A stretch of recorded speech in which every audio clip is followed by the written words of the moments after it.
Okay.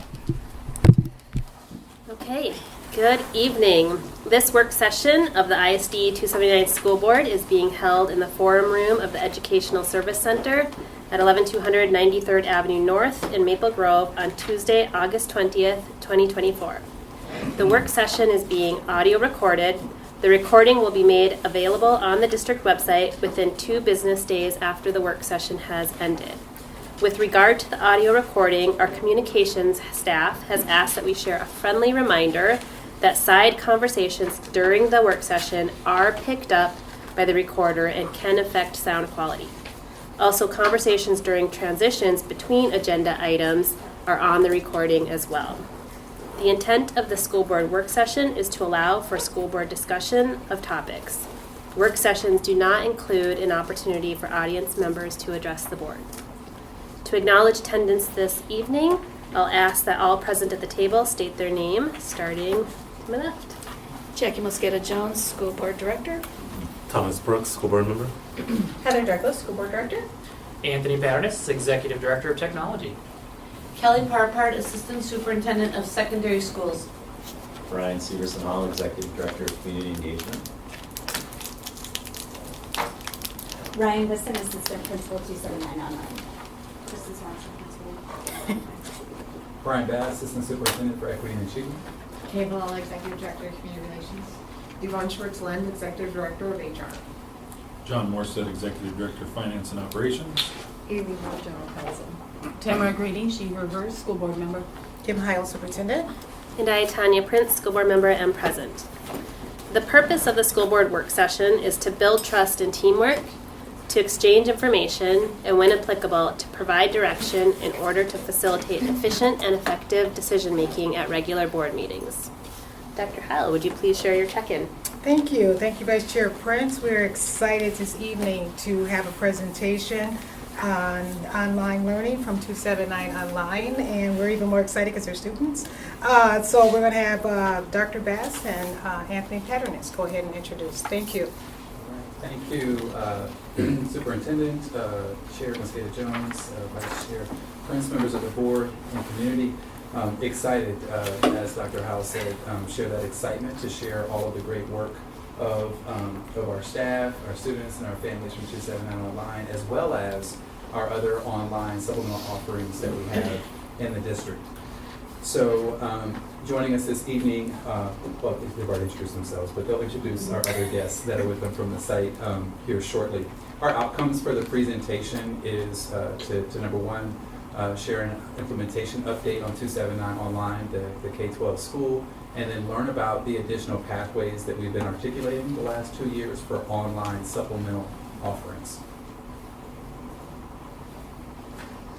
So our approach this evening is to provide the board with a bit of the historic, current, and future implementation progress. And all of this is aligned through our Digital Learning for All, DL4A, Digital Learning for All lens. And so the 3 anchors, if you will, to that are innovation, our vision, and development of online options, creativity, building individualized pathways while fostering a sense of belonging and inclusion. And then our 3rd anchor, opportunity, reducing barriers and inequalities so our scholars can thrive and change the world. It can be hard to see this, so I am going to read a little bit. I typically don't read from slides, but I think given the size of the font there, go ahead and thanks doing this slide. I'll hand it over to Anthony Paternis now. Yes, good evening. And as we get started here, we'll kind of talk about the concept around innovation and how we got to where we are and provide some historical context. We'd like to revisit an important milestone in our district's journey towards a more dynamic and inclusive educational experience for our students. The concept of online learning is not new to us. In fact, it has been a significant part of our district's vision since 2017. Back in 2017, our district began laying the groundwork for what will become a transformative shift in how we approach education.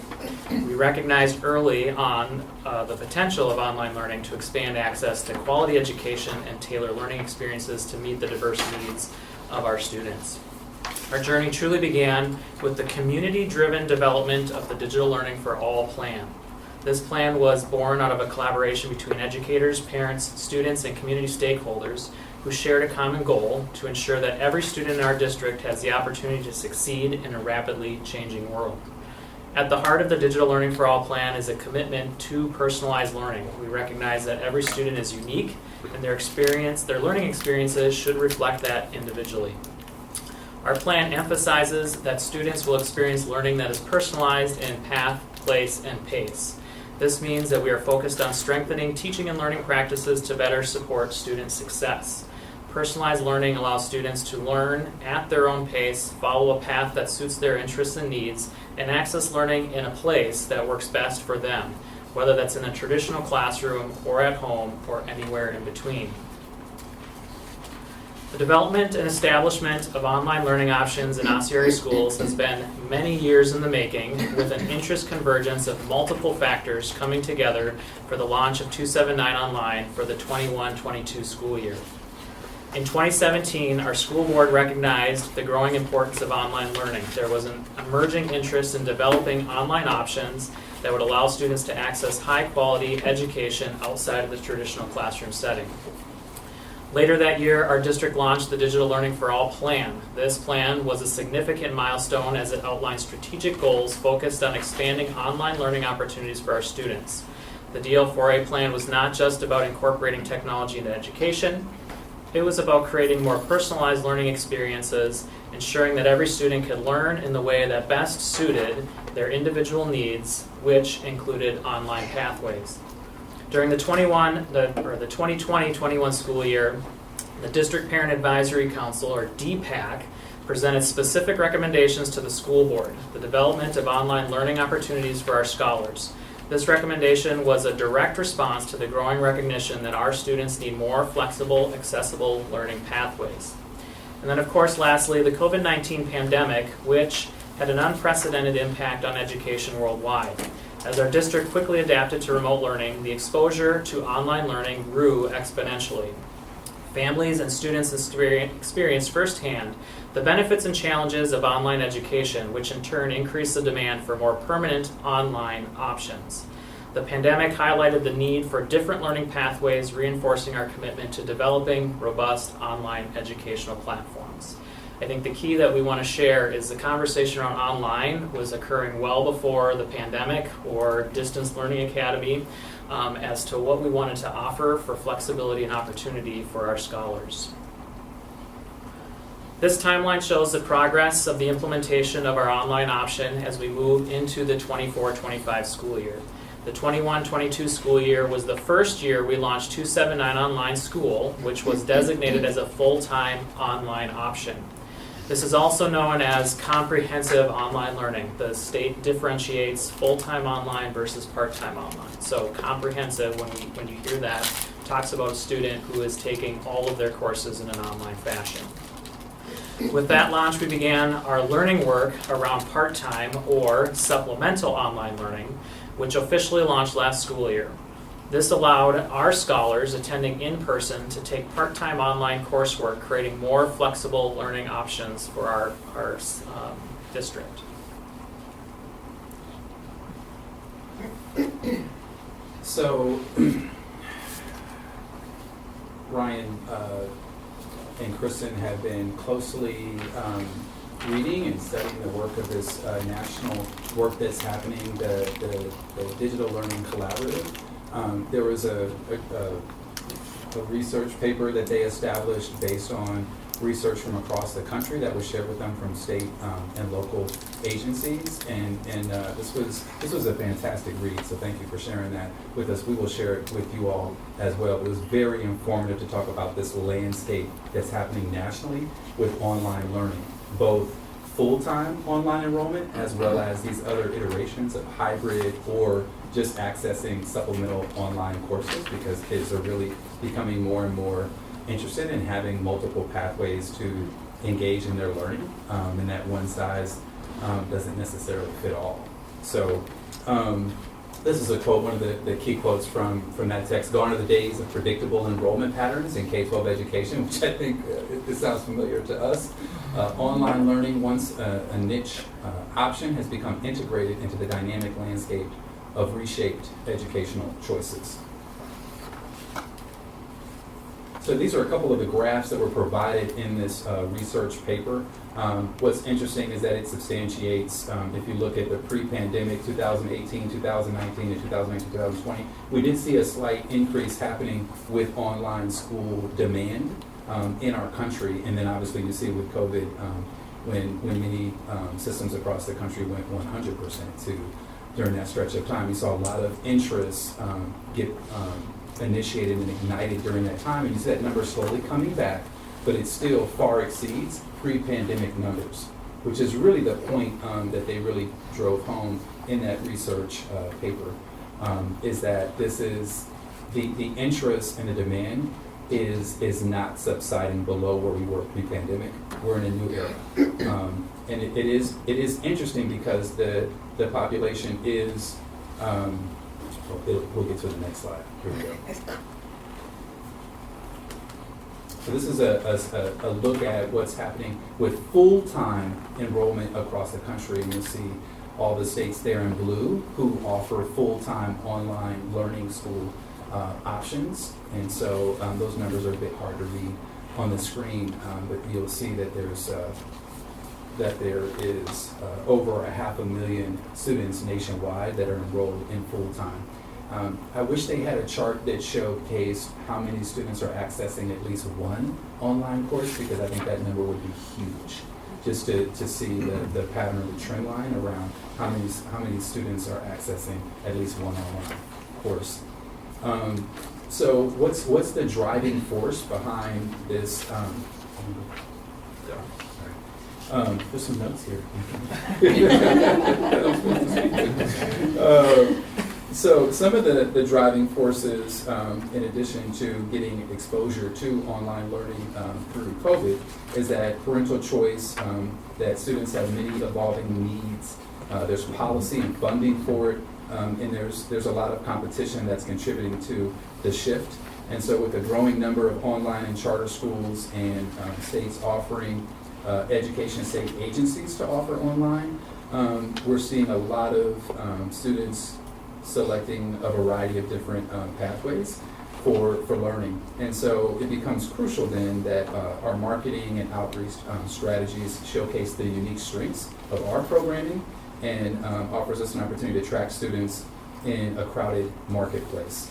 So digital learning models offer many benefits for students that can be highlighted, such as flexibility and where and when they learn, and providing personalized learning pathways tailored to individual interests. So some of the highlights from what they had talked about in that nationwide research. Okay.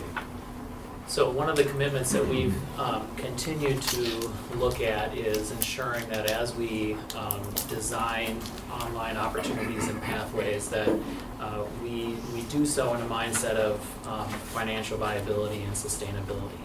And so as we think about when we first launched 279 Online, the board approved a strategic investment in online learning and creating the pathways around comprehensive and then supplemental online learning as we move this work forward.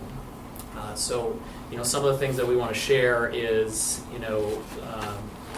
online learning up until this last year has had more and has exceeded enrollment in the revenue that it brings in versus what it actually costs to run the online programming. Last year was the first year we kind of started hitting that space of the way we're currently have the program structured and offering, of where we're kind of at a break even or maybe a slight loss in how we're operating that. So that is something that we are continuing to evaluate and review, and we'll talk about as we look at some of the strategic directions moving forward out of the amazing leadership team that's looking at how we continue to think about creating a sustainable model that really meets the demands and the needs of our scholars within our system. Just want to share some enrollment demographics. So what I'm sharing with you here is where our enrollment was at the end of last school year. So as you all know, we're in the midst of the enrollment process, and so enrollment numbers are And new enrollments are being gathered and coming into the program, but just to kind of share kind of the background of where we were sitting with the scholars participating in 279 online, the comprehensive portion here first to start with. So we did see a slight decrease from the previous year to this year. Previous year we ended at about 503 students. We ended last year at about 423. And the majority of our enrollment shift really kind of showed up at the elementary level. But there are a few things to also highlight that we noticed from a demographic standpoint.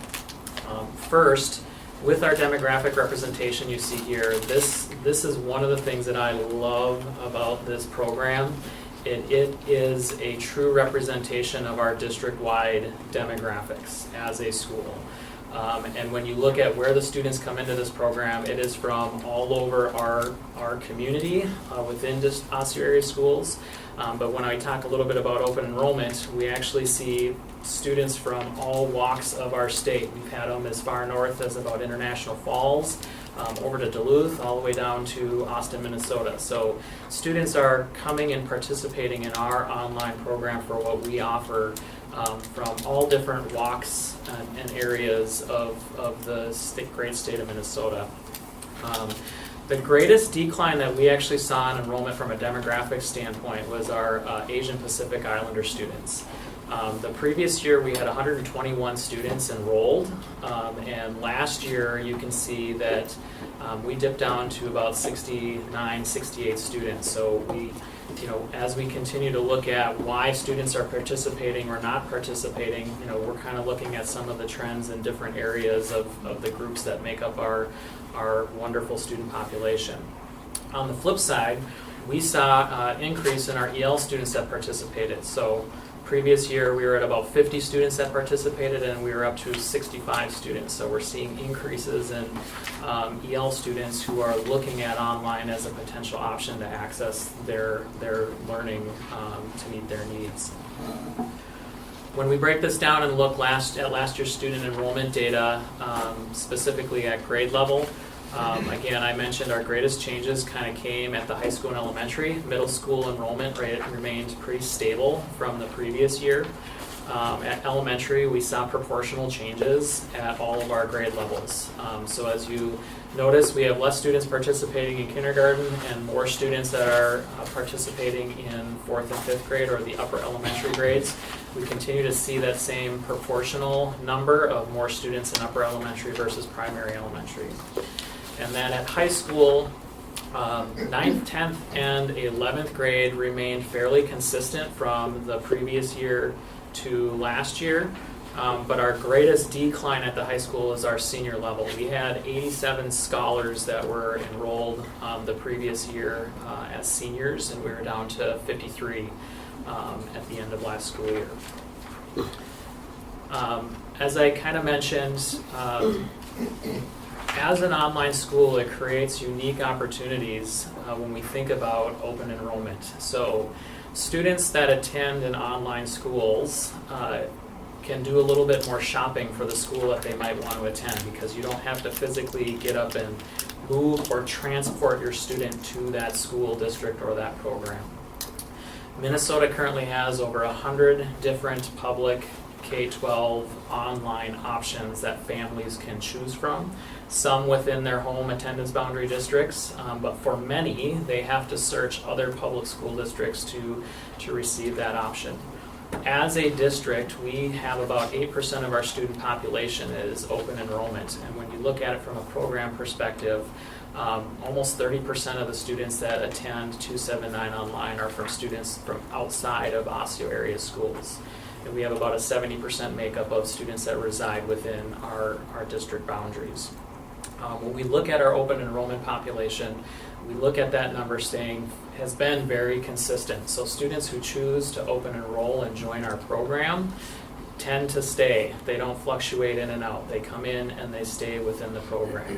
Where we've seen the most change in kind of our enrollment trends has been within our district boundaries. And really, I think families trying to understand what is online, does online work for me, what does the programming mean, and what is the experience that I want to have for my scholars. So there, I think there's a little bit of that, what I'm going to call right sizing of in-district families trying to understand online options and how does it best meet our needs. One of the other things that I want to highlight is, we had 423 students choose to participate in our online school. We still have 130 students who reside within Osseo area school boundaries that choose an online school outside of Osseo area schools. And so a couple things that I want to highlight about this is, one, this goes back to Brian's earlier side that prior to the pandemic, we've consistently had about 130 students who have chosen a full-time online experience outside of Osseo area schools because we didn't have that experience here for us to offer. So with that 130 on top of that, there's 423 more students that are engaging in online options. So we are capturing, I'll take that back. We have a lot more students within Osseo area schools who now want online options than what we had prior to the pandemic as a permanent experience. Some of them are still choosing different programs for a variety of reasons, and that's part of the research that we'll kind of share and get into as we're looking at different online programs, structure and offer instruction in very different ways. When we talk about asynchronous versus synchronous, our program is very much synchronous, where there's a lot of time with the actual teacher and face time with the teacher through our program. So we'll share more about what we're exploring as we're trying to understand what is it that our communities and our families that want online options, what do they want out of that experience, and how do we continue to design and tailor to meet those needs. And then, as we shared, we launched the supplemental, or what we call 279 Excel, last school year. Last school year, we had 174 students attending 7 different secondary programs, most of them within our full-time in-person session building, so Park Center, Osseo Senior, Maple Grove Senior. Take over 250 different courses last year for credit as part of their schedule to create different flexible spaces where they were attending most of their classes in person but wanted to have 1, 2, or sometimes 3 courses in an online environment to create a variety of different flexible ways that they engage with that learning experience. And so with that context and history in mind, I'm going to hand it over to the team to start to engage in kind of the creativity and where we're thinking of how we're moving forward next. So really our creativity kind of moves when we started 279 online, so during the 21-22 school years. So when we came together as an admin team, really thinking about innovation and planning that had kind of happened with DL4A in advance, we really began our work by clearly defining our purpose. And so we put our purpose up here as transforming the educational experience for each and every scholar by redesigning and defining what the scholar learning and achievement means. And so in order to do that, we really looked deeply at our district work, but also, and expectations, but also the ISTE standards, which are a International Society of Technology and Education, which is kind of like nationally recognized for helping educators use technology to revolutionize learning. So like that was a lot of our framework for how and what we decided we would need to do in order to focus our work. And so to focus our work, we worked with our 3-year operational plan, and at that time it was a SIP, but we really kind of felt in order to make the work very visible, to just build this school, we really needed to make it usable as well for them. So we kind of grouped everything from the 3-year operational or SIP into these 3 brace maps that have our objectives. So the first one's really building an all-in school community online. Our next one is implementing MTSS strategies to support scholars. And then our third one is developing a culture of learning or academic achievement through high-functioning PLTs. So those are really the 3 areas that we function, and all of the work kind of fits underneath those. So by using these brace maps that really ensured the consistency and transparency among our staff as to what we do, but at the same time, allowing them the creativity within their day. So that creativity piece is about the how we are creative in getting this work done in our online environment. And so to share a little bit about their experiences, because you can hear better from them than from me, we have the family of one of our incoming 8th graders, Jed and Jana, and they're going to speak to a little about their experience. Thank you. I'll let Jeff start. Archer would tell you that he loves his teachers, that they create great psychological safety. He would call out Nathaniel McKeegahugan-Leigel because they let him rename him in class this year, and definitely enjoys his experience, but he's a little shy.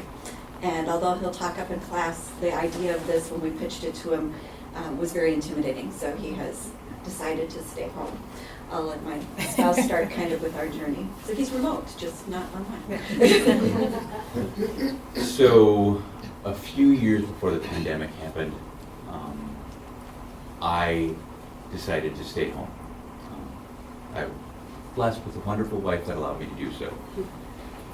And I am now a full-time painter, dungeon master, and author. I'm doing all of the things that I love, and then the pandemic happened. And my family decided to stay home with me. When that happened, I set Archer up about 8 feet away from me, because we really didn't know how this was all going to work out, right? It was new to everybody. Other than me, because I had already been there for a couple years. But as the days, the weeks, the months, now years have gone on, we have really discovered that this is the environment in which he thrives. He did go back to school, to a physical school, for about 1.5 years, and that was not as optimal as the relationship that he has with his online teachers and the online environment, quite honestly. He's not only taken all of his courses, but he also learned saxophone from Don Christensen, which I thought was really cool, depending upon the day and how early I was getting up that day. But I'd like to point out that one of the big, from my perspective, I'm sure that you have many others, but one of the big things in education has been to try to teach the students so that they can have more of an apprenticeship type. An apprenticeship type of jobs. These are our current apprenticeship type of jobs. I'm not taking away anything from my plumber or my electrician. Man, I need them every single day, it seems. But now I'm seeing articles like this one that says U.S. workers are getting scooped up by international companies hiring remote roles, right? 300,000 by deal customers and full-time employees. Approximately 85% of those contracts are for remote positions in the UK, Canada, France, Singapore, and Australia. And it's not just abroad. Today, as of about 3 hours ago, Starbucks' new CEO will supercommute 1,000 miles from California to Seattle office instead of relocating the company's headquarters in Seattle when he joins the coffee giant next month. Your turn. That's your time now. So Archer did, and I'll be very honest, you're talking about reasons people in the district look around. Through COVID learning, our daughter was a senior or junior to senior at Osseo Senior High School. And going through, she came out as an EMT, which was amazing through the program they have there.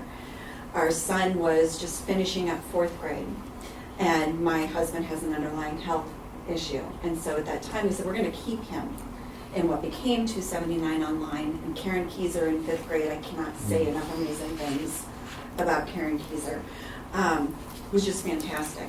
And it went so well. But as parents, we thought, oh gosh, but our parents are saying, aren't they missing the in-school options?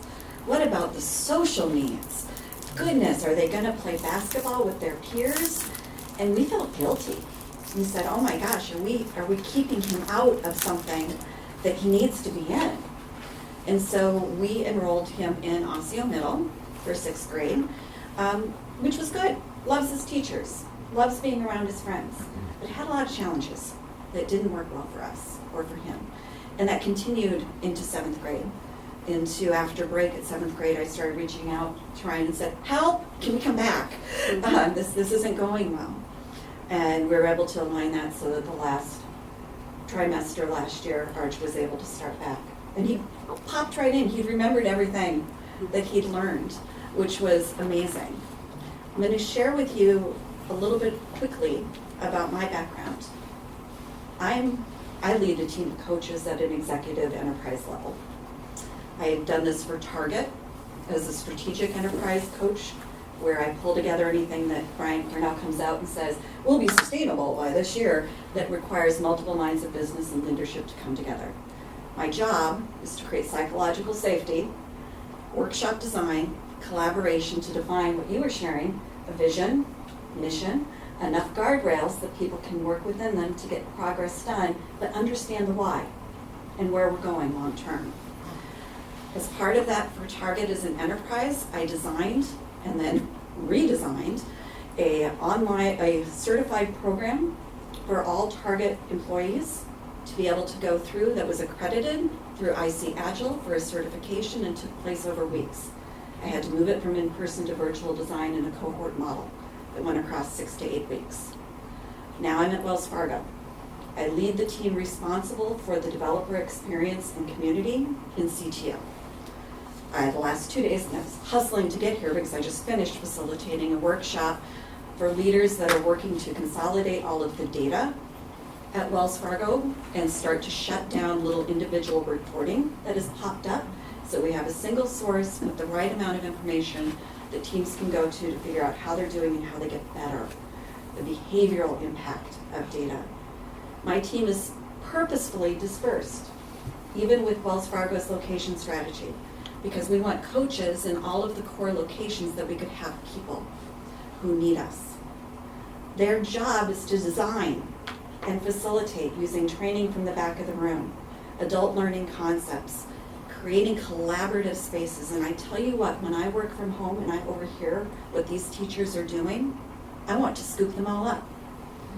The amount that they are bringing to the table for engaging these students, for using techniques that are very unique for engagement in an online environment, and understanding how engaged the students are when cameras are off, and I deal with this a lot in my life, is just over the moon. I cannot recommend it highly enough. And I invite any of you, and thank you for listening to us today. I know we're a little over our smidgen. I could talk all the time about this. Please feel free to reach out to us. I'm happy to share. This is an experience that we are so thankful for. And as Jen mentioned, this isn't going away. This is what I hire for.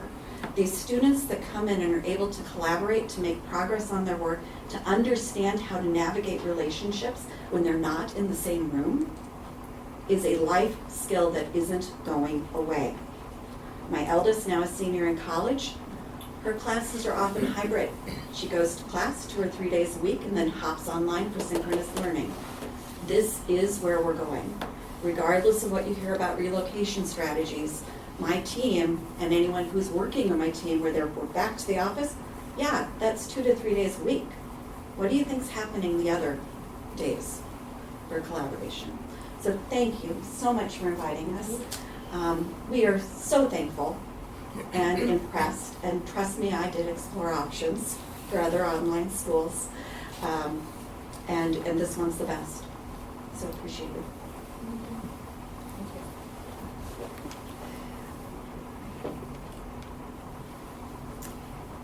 So as we've shared, as Principal Swanson shared about what we do, humanizing the educational experience in this online environment has always been the foundation of our work. We always say, we're school, we just happen to be online, but we're still school, we're still there, we're still community. So we take very seriously the district core values of belonging and inclusion, and all of that is through an equity lens.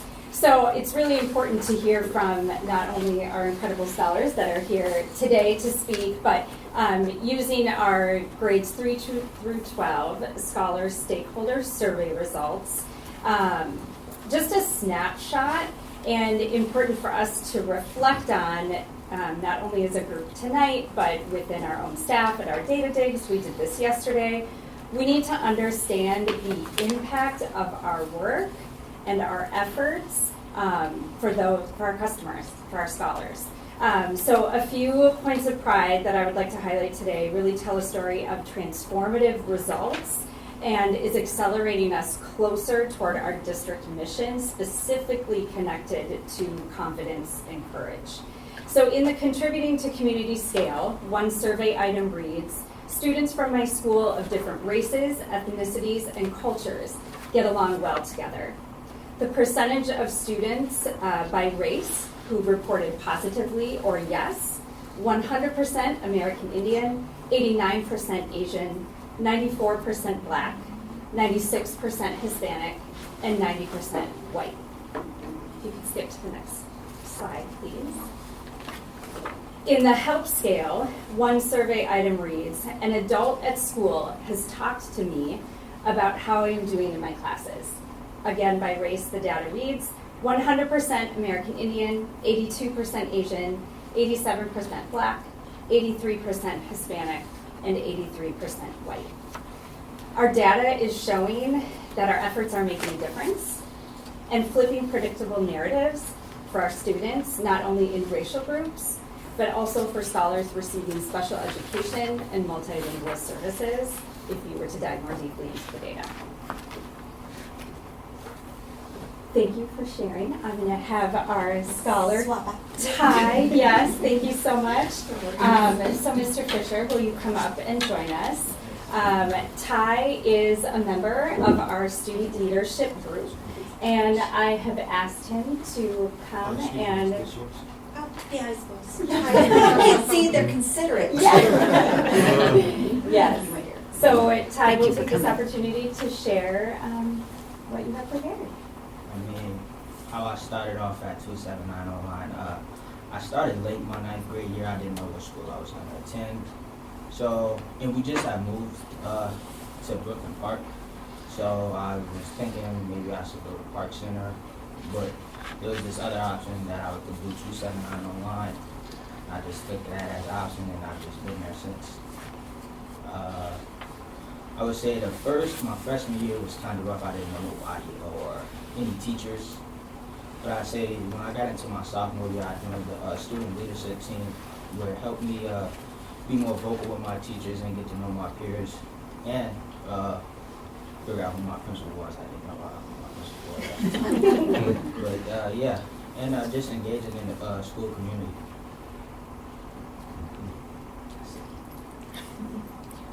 Thank you.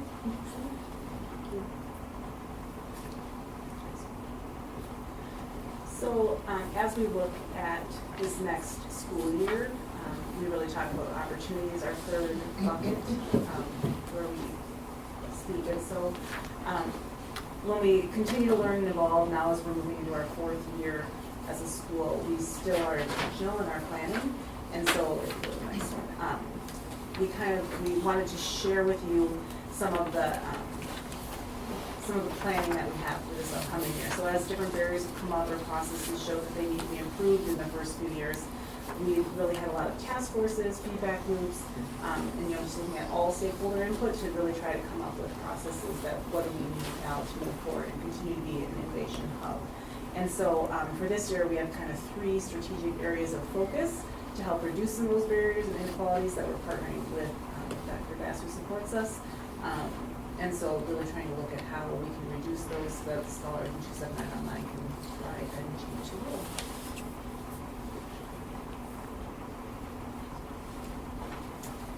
I'm going to take a few minutes and just talk about some of our marketing efforts. So with any marketing, right, we want to make sure that we're researching, really understanding the brand and what 279 online is and has to offer, that we're planning, we're implementing, and we're evaluating all our work so that we can make necessary necessary improvements along the way. So I just wanted to share some of the things that we're focusing on.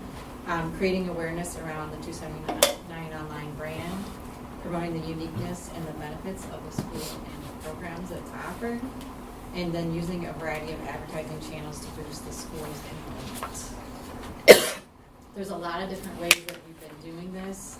Most all of the things that we share out there are all pointing to the 279 online website. We actually just recently purchased 279online.com, so it's a little easier to send people our way. We've also had social media paid advertisements and organic advertisements. We've had Google ads, online banner ads, billboard trucks, spotlights in articles, especially in one feature in a community newsletter recently, and lots of call-outs in Twin Cities magazine ads, community events ads, local grocery store digital ads. These are just some of the many ways that we've been trying to get the word out, and here are some examples of all the visuals that go along with that. Since June, we have received 86 online enrollment applications. Just kind of comparing that to last year, we were at 6. So we definitely know that overall, just looking at the data too on our website specifically, that's, like I said, that place where we're trying to send all of our folks, hopefully interested families, right? We're getting more people looking. That's what our data is showing. All the visitors on our website are mostly new visitors. And it's been in the thousands. We're at approaching 9,000 right now, just in the last 6 months here. So that is really showing that we're getting interested families going there. A lot of our direct referrals, we call them, with websites, right? So those we can kind of see what like URL or website that it's coming from. So we know that a lot, like with our social media advertisements, we see things coming from Facebook. We see things coming directly to our website from Google. We see things even with our partnerships, education.mn.gov. We also see Star Tribune. That's one of the partners that we've had with our advertisements. So we know, like, by having those direct referrals, that the advertisements that we have done so far are working. And So I'll jump in and share some things on 279 Excel as we're looking at kind of the future and next steps. And one of the things that I want to share is we look at 423 last year as the total comprehensive student enrollment, but on top of that, we had another 174 students who took online courses through supplemental online learning. So all in all, we had over 530 students that were participating in some form of online learning within Osseo area schools. And that was the first kind of dip into supplemental online as we explore that further. We also know in the supplemental space, we still have a lot of students that are taking courses through North Star Online. So we have a partnership with 287 and North Star Online.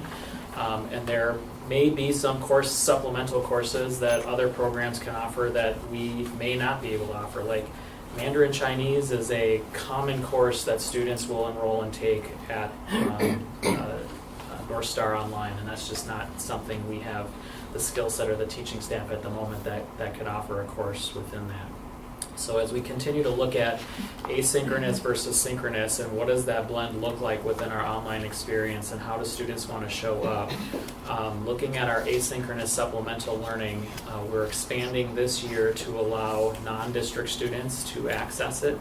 So last year as we opened it up, only resident area district students could participate in that Excel program. This year we've got the application process set up and have set everything up with the Department of Education with school numbers and the back-end processes that if other students want to take a supplemental course that, I'm in Anoka or I'm in Wayzata and I want just 1 or 2 courses online, they could take it through the programming that we offer now. And by statute, every family has to be allowed to take up to 50% of their coursework in online. So public school districts can't deny students from participating in online. So if they don't offer it, students go to look at where they can get supplemental course offerings outside of their school district. Also for the 24-25 school year, and I don't know the courses off the top of my head, this is where I will look at Andy, but we did have a conversation with our comprehensive high schools as they were doing tallies and registration and looking at courses that the numbers didn't show up, so they weren't offering and running those courses in person, and so having those conversations of what could be shifted into an online format that students could still participate and access those courses that they're interested in, but moving it into that online format, because between the 3 comprehensive high schools, we'll have enough students to actually run that course in a virtual format. With that, I'll hand it over to the team for our staff speaker tonight. Good evening, everybody. Thanks for having me. For the record, the name for Mr. McKeon, Archer and I came up with that. Came up with it. Yeah, I that saw was- you step up, and I was like, oh, I'm going to get corrected. Yeah. I'll have to text Nate later and tell him that he was brought up in the meeting. But that's fine. Daniel McKeegan. Yeah, McKeegan. Yeah, that was. Got it. Yeah. Got Anyways, it. so Well, he would have referenced you too. that's fair. I don't. That's totally fine. That's good. Yeah, I guess a big part of why I'm here tonight is just kind of speak on behalf of just my own experience as an educator and online, and I will tell you that when I moved from Northview Middle School after 8 years to take this on, it was a very kind of scary feeling. But with DL4A, I had Anthony in my room all the time, observing different things that I was trying out with different kids. And so technology just always speak to me when it kind of related to education. And this was kind of the next step in that journey. But I think what we're starting to see as a school, in my opinion, from an educator standpoint, is the innovation piece. If I had to speak to just where we started and where we're going, when we became a school, even after Distance Learning Academy and whatnot, it still was kind of a thing of trying to put something together and make something work. And now that we're in year 4, the collaboration amongst teachers, with our professional development that we're doing outside of teaching, as well as you're starting to see that take shape. A few weeks ago, I presented at an online educational conference in St. Cloud University. I thought I was going to be speaking to a bunch of teachers, but it ended up being a bunch of educational professionals and professors, and I was scared to wits because I was thinking to myself, I don't know if I'm doing anything that monumentally changing, if you will, but it ended up being a very, very interesting experience, both because a lot of people were surprised to see that, at least for 279 Online, that we're fully synchronous. So there seems to be something out there right now with a lot of online schools about asynchronous kind of being a lot of what other schools do, and I think that's what kind of separates us apart. I'm not putting down other programs by any means, but it was also interesting to see just some of the things that I thought, what I had worked on all of last year was groundbreaking to a lot of people. And I'm not talking myself up. I'm simply saying it was just kind of an interesting thing. And there's some other colleagues that presented at that as well and had the same experience. I'll also speak to the relationship part of the students. It is an incredible thing to be able to step away from working in person. And that was one of the big apprehensions I had, is how is this going to work if I'm not in person? Can I still build relationships? And that has been probably one of the most rewarding parts of this job, is that you're able to do that. And you're able to form amazing relationships, not just with students, but with families as well, as you can see. By the way, I haven't read your book yet. I thought, I know. I thought about that today when I heard you guys were going to be speaking. I was like, oh no, I got to read that book. Anyways, sorry, tangent. But no, so this is an amazing opportunity for this district. I've always believed in our mission. I live in Laconia. I've had several opportunities to leave. I'm not going to lie to you. And I don't want to. I never have. I love working for this district. I love working for our school. I love working under Kristen and Ryan. And I hope that the things that you've heard tonight will just continue to kind of keep things moving, because I think we're doing something pretty special. So I hope all that made sense, because I didn't want to speak with you. Thank you. Thank you. Appreciate it. And so as we kind of get to a close here, right before questions, looking at kind of next steps for considerations as we're working with this amazing team and staff and the families, We're looking at the development of expanded course offerings, development of non-district student enrollment processes, and really kind of this exploration around asynchronous versus synchronous when it comes to flexible learning pathways. We definitely have a good number of students who want a structured synchronous opportunity, and as you saw in our supplemental offering, we do have some full-time online students that take some of our supplemental asynchronous coursework because that design and structure and pathway is what they're looking for, and some flexibility in what that might mean. So we're engaging in a lot of deep strategic work around what does that look like and how does that blending come together so that families and scholars have the options that they need of, do they need some more synchronous options versus families that want some more asynchronous flexibility. And definitely as we continue looking at sustainability and our marketing efforts and our communication efforts, really making data-informed decisions. So looking at program structures of, what is the data telling us about what to offer, what not to offer, what structures are working, what strategies are working, and what are not, as well as when we think about our marketing as we go forward.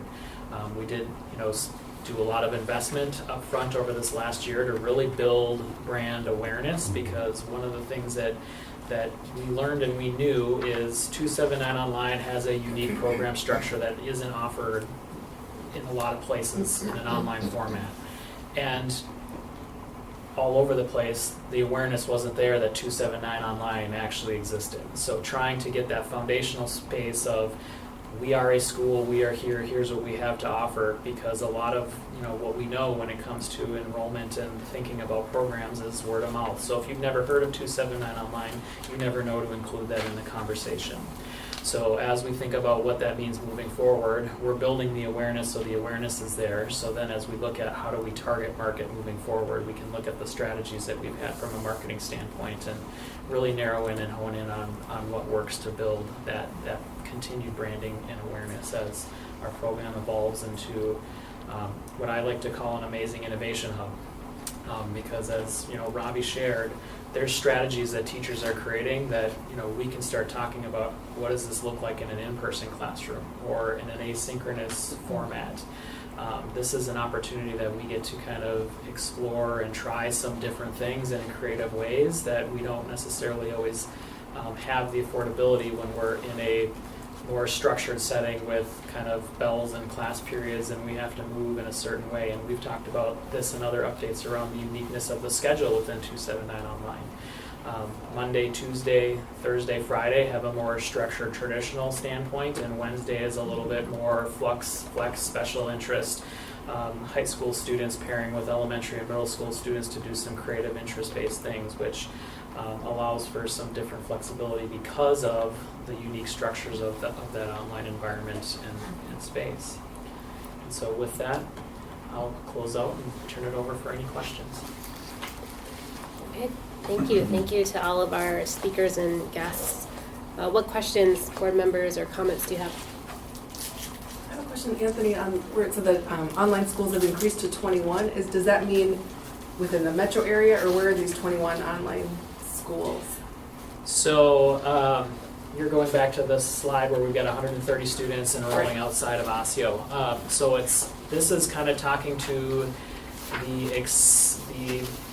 I'm going to call it an expansion and contraction of online opportunities that were out there. So we were already in the process of building our online school before the pandemic came, and once the pandemic hit and came out, there were a lot of school districts that all of a sudden had online programs that they were offering. And what we've noticed in the last 2 to 3 years is a lot of those online schools and districts have closed. Edina had a full K-12. They're down to just a high school supplemental offering now. Anoka had a full K-12. They're down to just a high school supplemental online program now.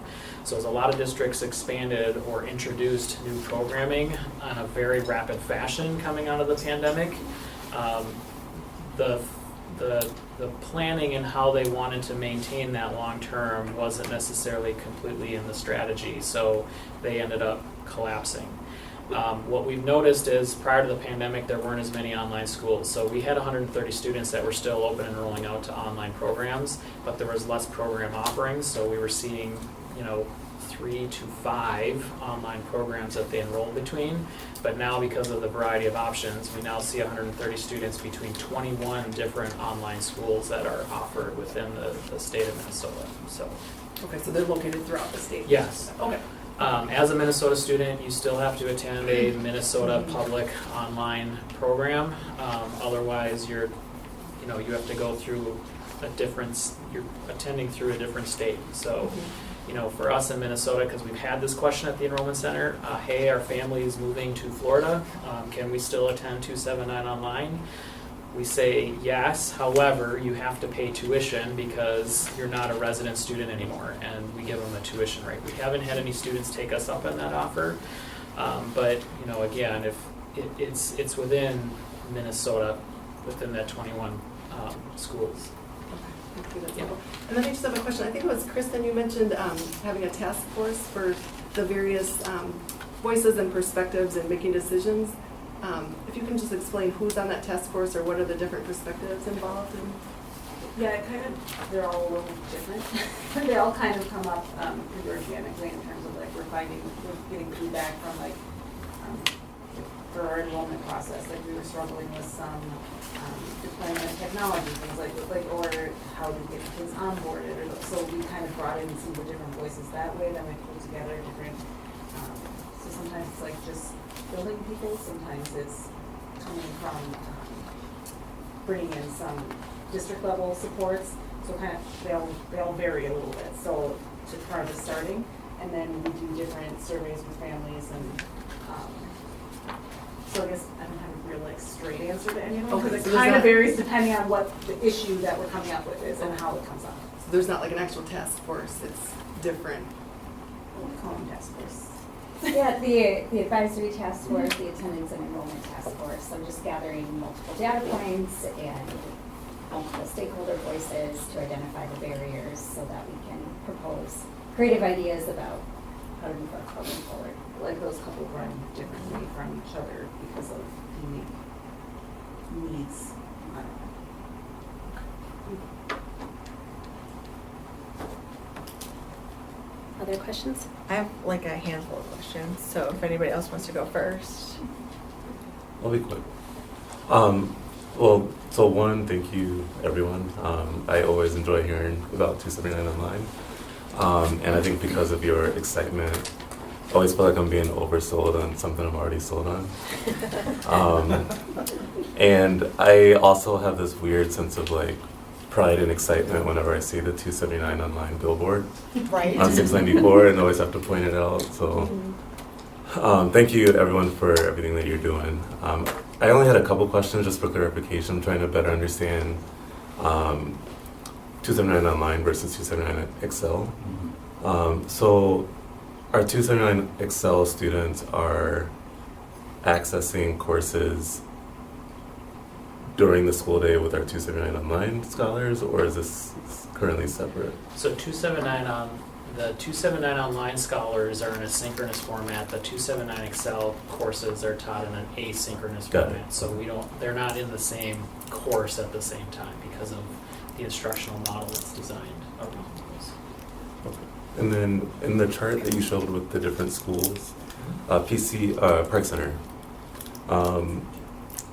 seems to be significant enrollment in 279 Excel, and I was wondering what the sort of common themes are. I think that's a good question. I don't necessarily have a deep response to that yet because last year was our first year, and as we're looking at the numbers, I think those questions are coming up as to digging into why and understanding more within that space. What I would say in general, we saw the same thing with 279 Online Comprehensive. We saw a strong former Park Center student population when we initially launched that had enrolled from Park Center into 279 Online. So there's definitely an interest within the community that school serves of having online flexibility and options for, I would suspect, a variety of reasons, but I don't know if we necessarily have one pinpointed. Andy, I don't know if you have any other context with it. Andy helps to lead and facilitate the supplemental online programming side. Yeah, I would say the two schools we had the most enrollments for Excel was Maple Grove Senior and then Park Center. And I think it could be, word of mouth as our program builds over time. I think we have surveyed students, and when they do fill out the survey, one of the top reasons they choose to take Excel is they just want that flexibility, or they want to have experience with an online course. So it's something we can definitely, I think, over time, I think we'll be able to dig deeper and figure out, why students are taking those classes, or, overall, we'd like to see it from across all of our system. So where there's buildings that are having more enrollment, why is that? Where are there buildings that are maybe having lower enrollment? Are there courses that students want that you already sign up for that we don't offer?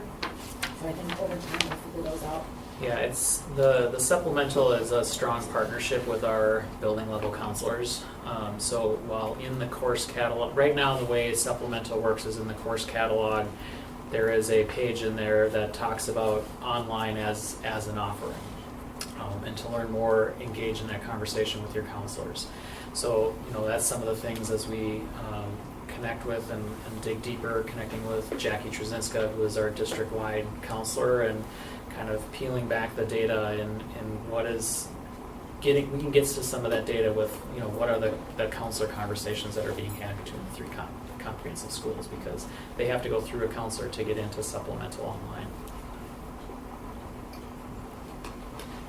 Not that I'm rushing anyone, but just wondering when we'll be able to get some updates or additional information on like the pathways and the expanded course offerings, and just want to continue to learn more. It's definitely something Brian and I can process through on when the timing works on that.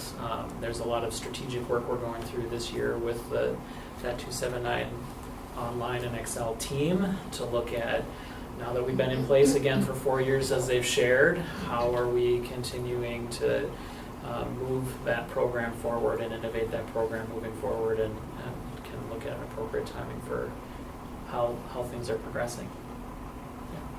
Thank you. My turn? Okay. First, I just want to say that I am a huge, huge advocate for personalized pathways and individual learning plans. And most of you know I school my children non-traditionally, so I appreciate this opportunity for our students. And actually, for the historical context, I would argue that it goes back further than this. I can only go back to 2017 because that's when we started. So. Yeah, it really does. It really does. Being on DPAC before that, there was a lot of conversations, particularly when there were students that participated in DPAC as something that they wanted. So I do really, really appreciate that we have this and all of the information, and I know that it's really wonderful for our students that are participating. But I do have some questions about where we're going and what it looks like for us from a financial perspective. So for the financial support, you had said that our program has been generating more revenue than expenses until now, right? Until this end of the school year. And so I think maybe offline, maybe some more information about like what that looks like would be helpful. And then when we're looking at our enrollment, concern that I brought up the last time that we had this conversation was the declining enrollment. And so looking at enrollment, one of the main questions that I have is, how many teachers do we have teaching online full-time?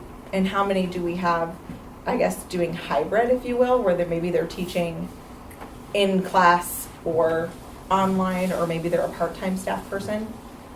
So like, how many staff persons do we have that are, or FTEs, I guess, do we have fully committed to the program? And how does that break out for grade levels?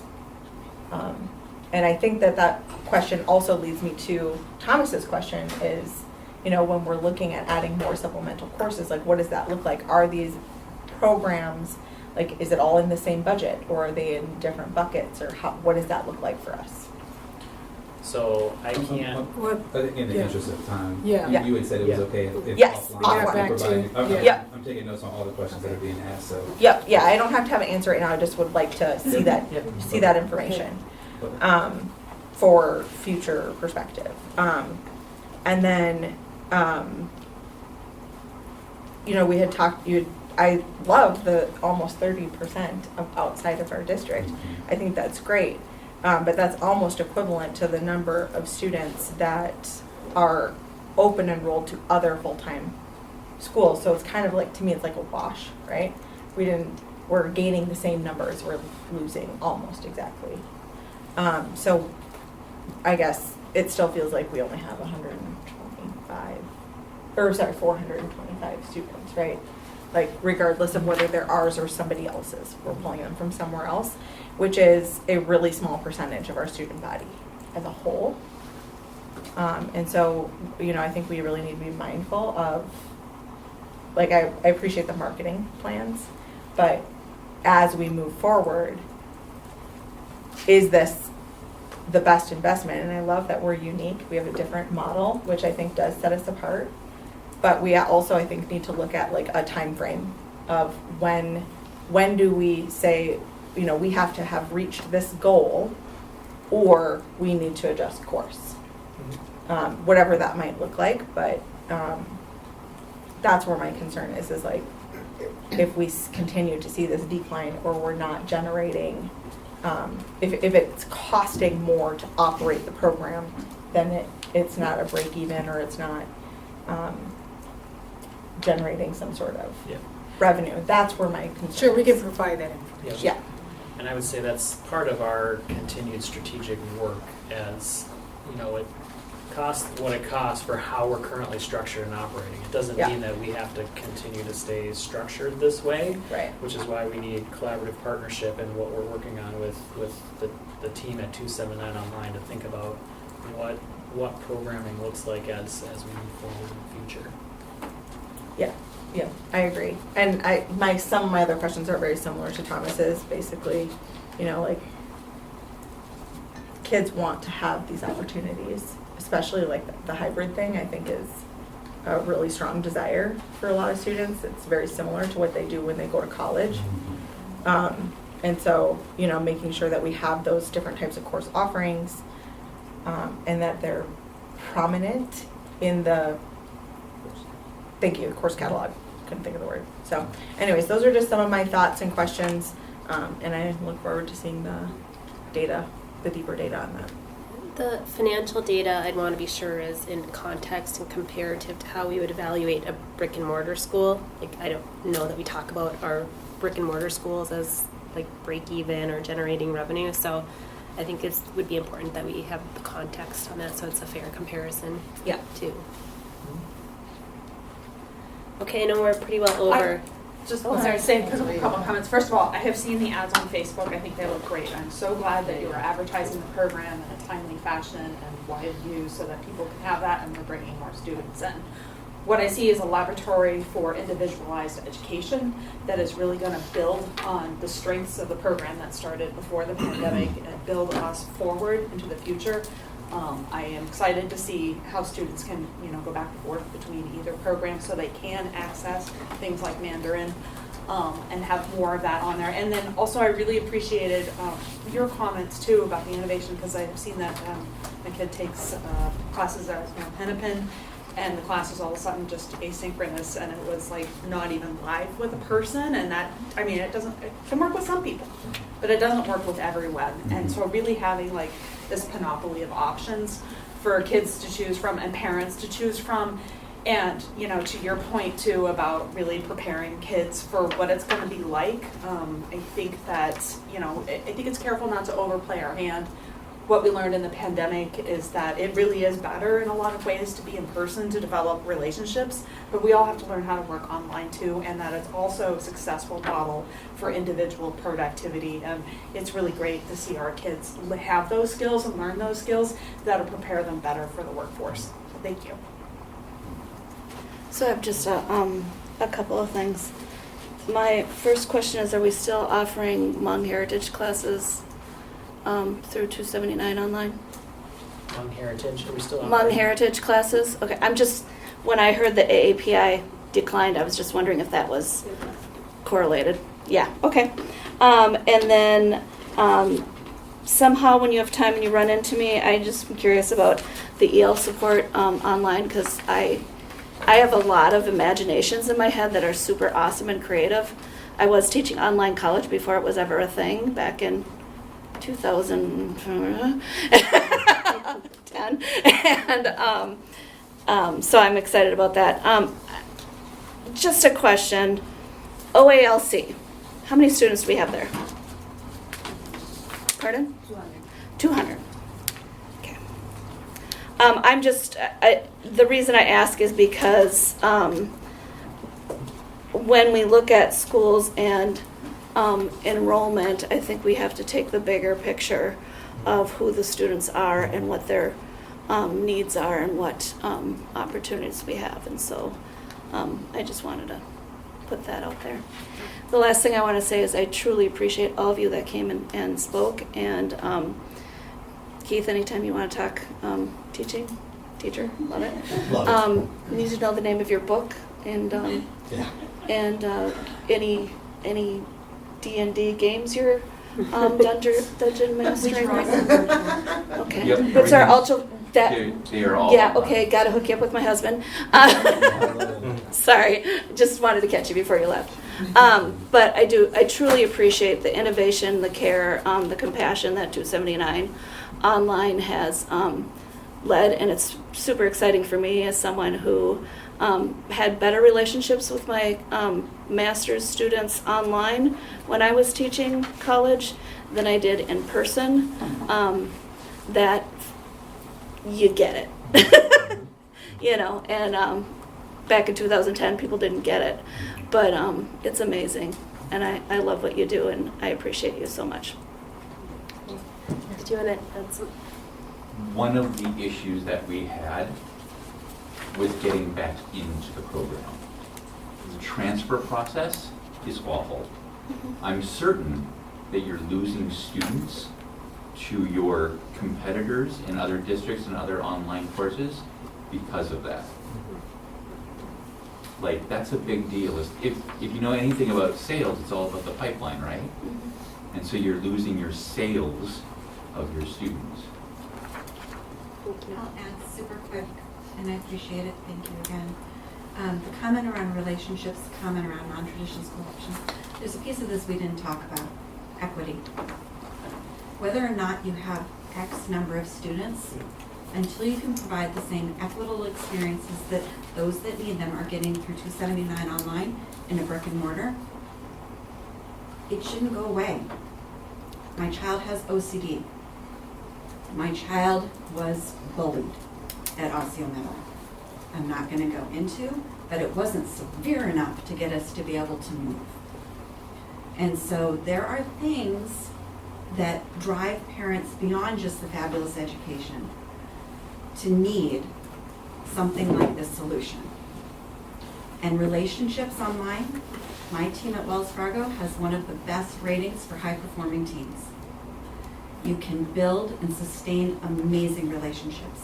And all of the research out there around the neuroscience of learning and high-performing teams is relationship-based. And most of that research is coming from virtual teams. Okay, thank you, everybody. We'll switch over. Thank you for coming.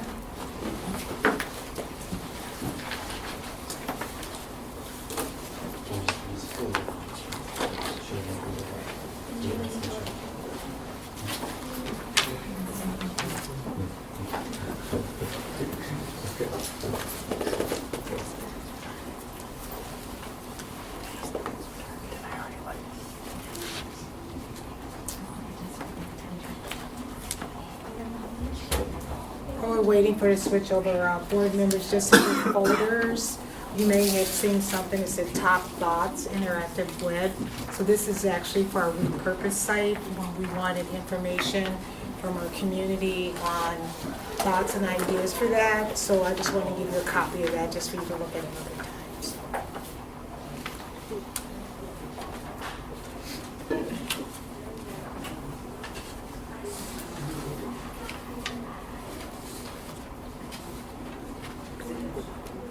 Go ahead.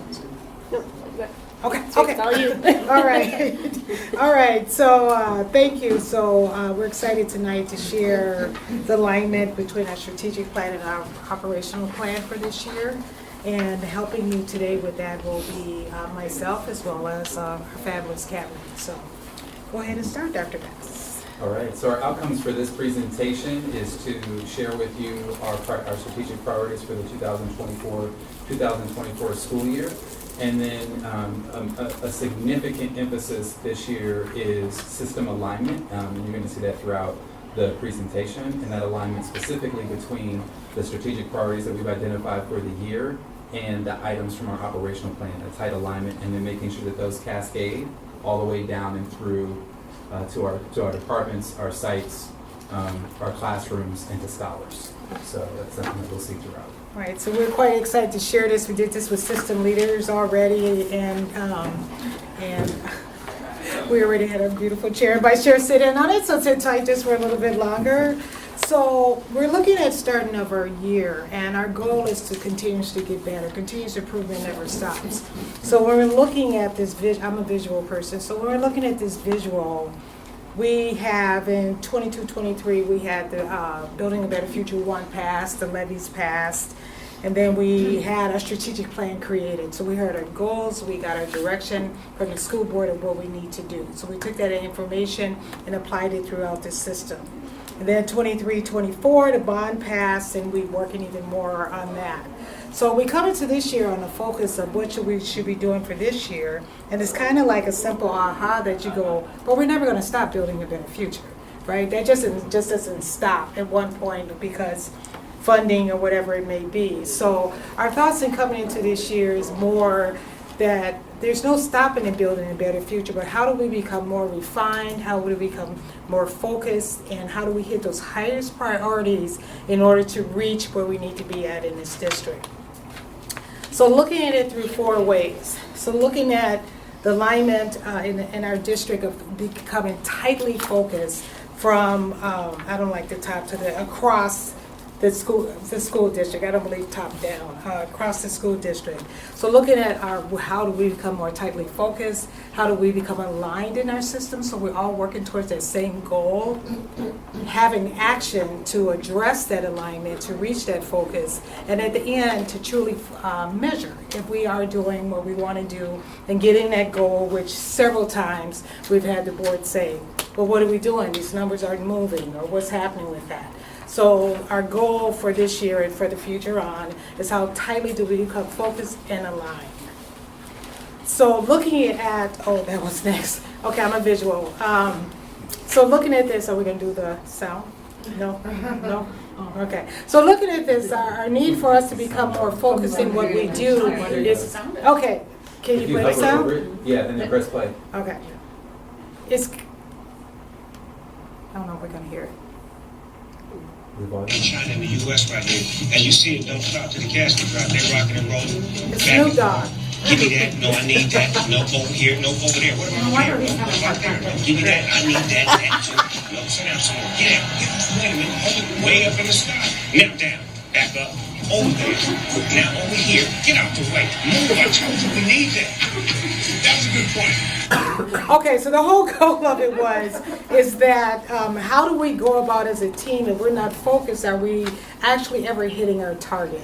And we all mean the same thing. No go here, no go there, but I told you I need this here, I told you we need that there. And our goal this year will be to hit that focused target. So one of the things that we have shared with the system leaders is looking at our alignment across the system. For us to understand, and for this will be foundational, this will go through the entire system. We just started with system leaders but looking at that our direction comes from the board, our governance comes from the board, we're given a direction what to do, and from there it's up to us to start in management and ensuring that it's done. So going to the superintendent, whether it's my individual goals and what it may be, going to the cabinet, they have their own goals and their direct reports have that. Going down to departments, their goals reach what the board is requesting, all the way down to sites, always down to teachers. And once we have that strict alignment and following those 3 C's and holding space, that's how we go about getting scholar success. But one way in looking at this, we have to be, I'm a visual, we have to be, I was explaining my visuals. We have to be able to take action. We have to look at the weight on the system. If there's too many initiatives, too many things going on, we're not going to get the results that we want. And unfortunately, the unintended impact of that is sometimes we can have burnout with our staff because we're applying or we're trying to do too many things, and then we end up missing some of our goals. So one of our goals this year is all of our staff will be looking at what weight can we take off the system, truly looking at from our data digs, what is something that we truly think they can be focused on, and stop with the bright lights. So what I mean by bright lights is, oh, I hear in this district they're trying this, okay, let's try this, or here they're trying this, let's try this. We need to focus on precision of what we're going to be working on, apply it with fidelity, and look at those results and see what we have, and stop adding things onto the system and diluting down our work. So. Good evening, everybody. I'm going to talk to you a little bit about the strategic priorities at a glance. So we refer to this document as our strategic priorities at a glance document, and that's because the entire strategic plan is contained in this one very efficient one-page document, which makes it really, really easy for our sites and our departments to replicate this document and distribute it to their respective staffs, and then make sure that it's displayed in all workspaces, so that it really is very, very handy. But most importantly, what we want to focus on is what this strategic priorities document reflects is it showcases and it highlights our commitment that we've made to continuous improvement throughout the year. And that's especially evidenced by the blue boxes that are in the middle of the document. And those are actually the actual strategic priorities for the 24-25 school year. And we'll get to those in a second as well. But I first wanted to take you back to how did we arrive at the 2024-25 strategic priorities. So we took a little bit of a journey to be intentional about soliciting feedback. So what we did is last year in May, we took those strategic priorities from 23-24 and we put those in front of our learning leaders group, and our learner leaders, just as an FYI, is a group comprised of all of our lead principals, our assistant principals, our DLTL directors and assistant directors. And just to refresh everybody's memory, DLTL stands for Division of Leadership, Teaching, and Learning. So those directors and assistant directors, and some of the DLTL coordinators, and then also some coordinators from Anthony's technology group. So all told, there's approximately 60 leaders in that group, and we brought all of last year's strategic priorities to them, and we said, we need your feedback.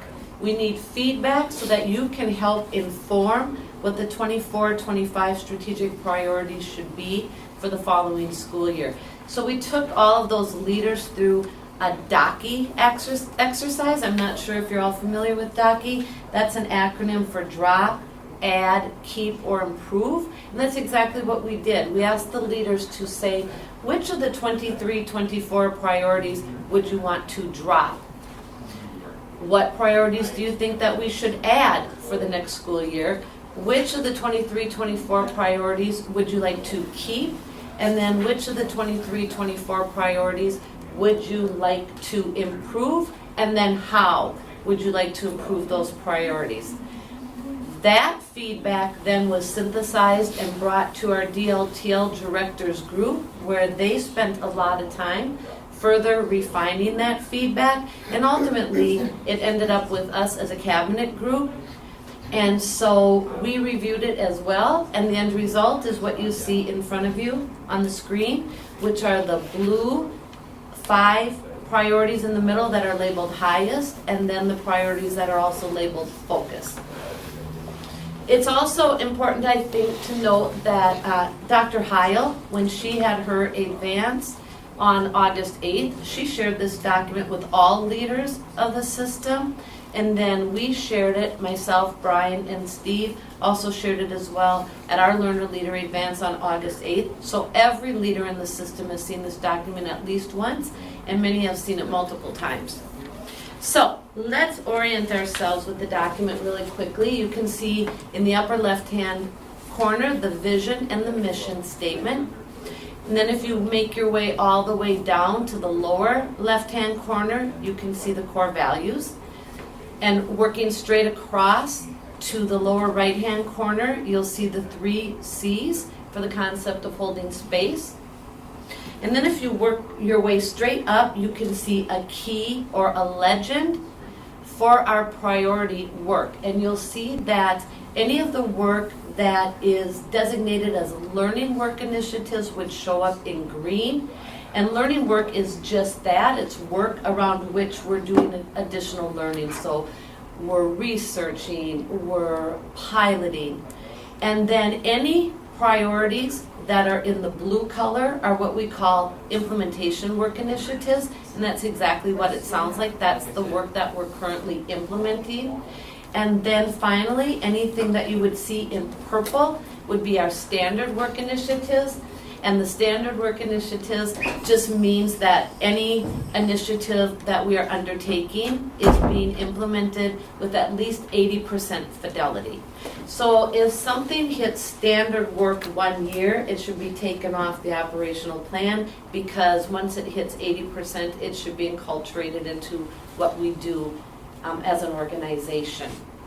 So if you move down, then you'll see in the yellow boxes, you'll see the 5 strategic directions, A through E.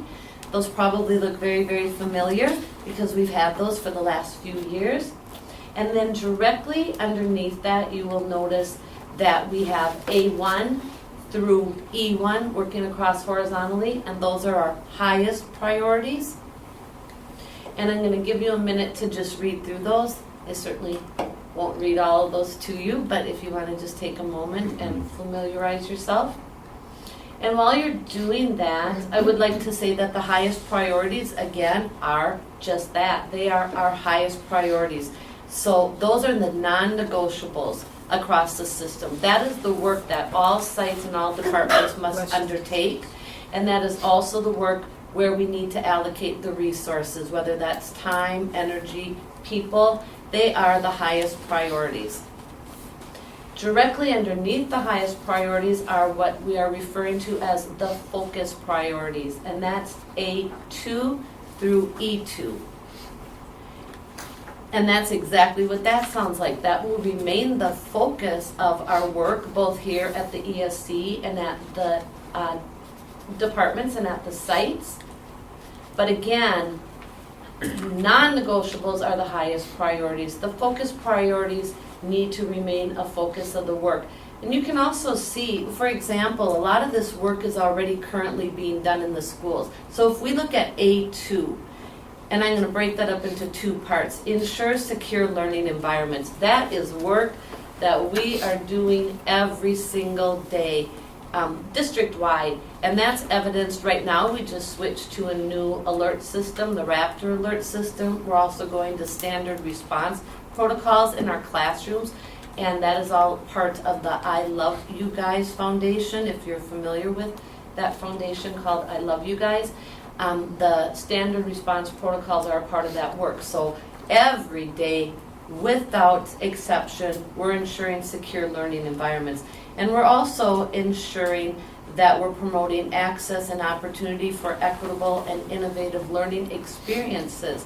And there's many examples of that in our site. So we have some buildings that have been doing AVID. I'll take Adambrook Elementary and even Osseo Senior High have been doing AVID for a number of years, and we have many sites that are now becoming emerging AVID schools.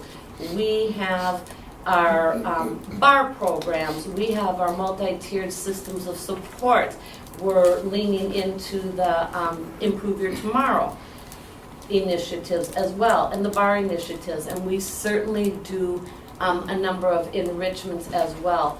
So any one of those focus priorities, we are doing that work in our buildings, and it will continue to be a focus. Now, one last thing I do want to say is you might notice on this document that there are no learning work initiatives listed, nor are there any standard work initiatives listed.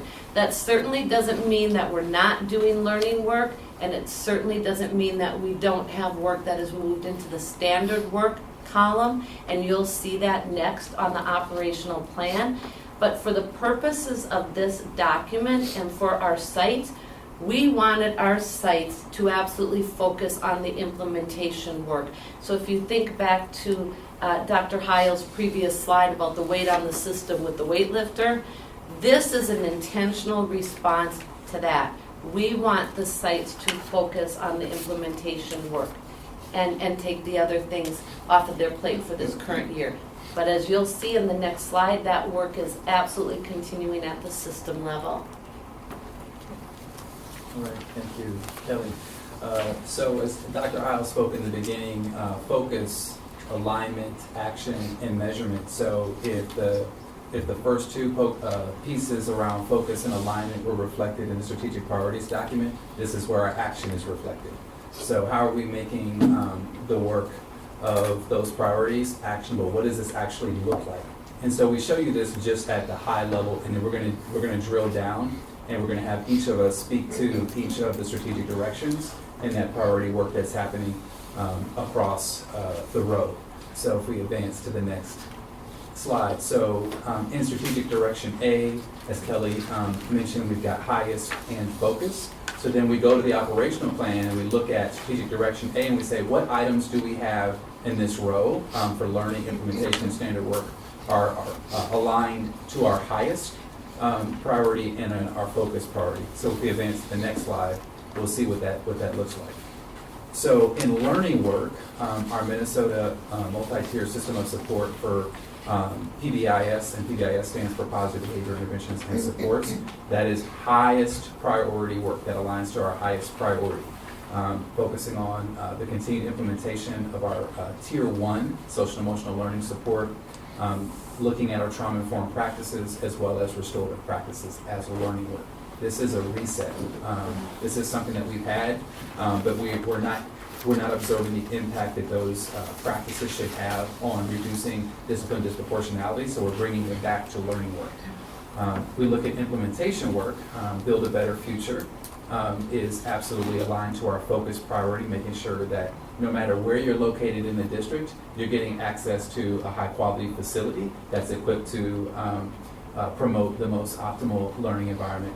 We had the opportunity to tour two of our sites a few weeks ago, Brooklyn Middle and Northview Middle, and it's incredible, the work that's taking place there. And the learning on display concept is just amazing, and we're also understanding what the technology infrastructure will be in those classrooms. So it's exciting to see those things come together, and we're fingers crossed that those sites will first day of school, they'll be ready to go for first day of school, because there's a lot of work that needs to happen. And so that's a focus priority. Digital learning for all, our update that we just had, that's aligned to our highest priority. And then we developed the identity-based harm protocol. And so we partially implemented that. We rolled it out to site leaders. And then there's the second part of that work is how do we make sure that that cascades down to teachers and cascades down to the awareness level of our scholars, so that they know that that protocol exists, that they know that their harm reporting app is connected to that, and activates that protocol should they experience any kind of harm or observe any kind of harm that they want to report. That's the highest priority. The next one is our identity-based board resolution. So we retained in implementation work our LGBTQIA+ history and culture, because we've had several years to implement the work from George Floyd resolution and our AAPI, our Asian American Pacific Islander resolution. And so we will continue our work of the identity-based board resolution for our LGBTQIA+ history and culture. That's highest priority. And then in standard work, we see those other two pieces. So this is the action work, right? From the focus and alignment that we see in the strategic priorities. Here are the actions that we're going to engage in this year. And then we'll talk at the end of the presentation about what measurement, what we're going to be doing to develop measurement across the year for these pieces. And I'll hand it over to Brian. Mr. Stevenson. The other Brian. That's right. Yeah, so now we're going to look at Direction B, which is build and nurture a culture of achievement by providing content-rich, rigorous, equitable, and individualized pathways. Really, this is just like it says, it's building a culture of achievement for each and every student, right? So it's that's one thing that we always like to call out, is that we're looking at each and every student, not just all, and a general thing. And then you can see our highest work and our focus work around each scholar having access to high quality core instruction. And we heard a little bit about that just now in 279 online presentation, right? So that's a good example of one school site that's doing that work. And then focus area of improving pathways for college and career readiness, which obviously relates to that top direction, because each and every one of us has our own idea of where we want to go post high school, right? And how we want to continue on our career and college readiness. So just like Ryan laid out for us before, you can see on here our learning work, our implementation work, and our standard work. And again, we've got the H for high and the F for focus.